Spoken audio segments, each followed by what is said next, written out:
আসসালামু আলাইকুম।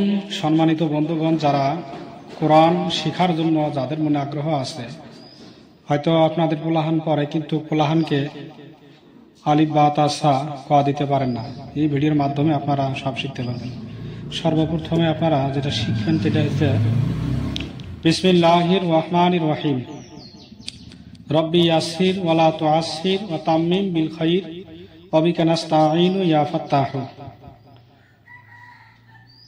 তারপরে পড়বেন আলিফ বা তা সা জিম হা খ দাল জাল র জা সিন শিন সাদ দদ ত জ আইন গইন ফা কফ কাফ লাম মিম নুন ওয়াও হা হামজা ইয়া ইয়া।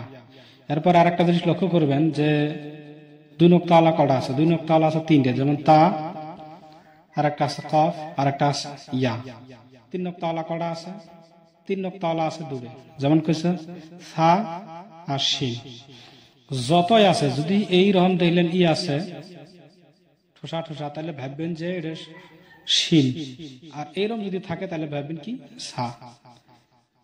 আর দুই নক্তাওয়ালা দেখবেন এরকম থাকলে তা, আর এই রকম যদি থাকে মানে গোল দেওয়া, তারপর এটা ভাববেন কি অফ।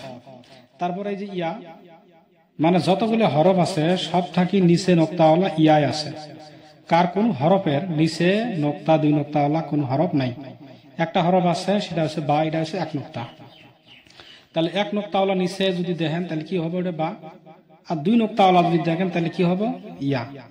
তো এইভাবে আরবি অক্ষরগুলো আপনারা সুন্দরভাবে চিনবেন। তাহলে আমরা পাইলাম তিন নক্তাওয়ালা দুড়ে সা আর শিন, দুই নক্তাওয়ালা তিনটে তা, এই যে কফ, এই যে ইয়া।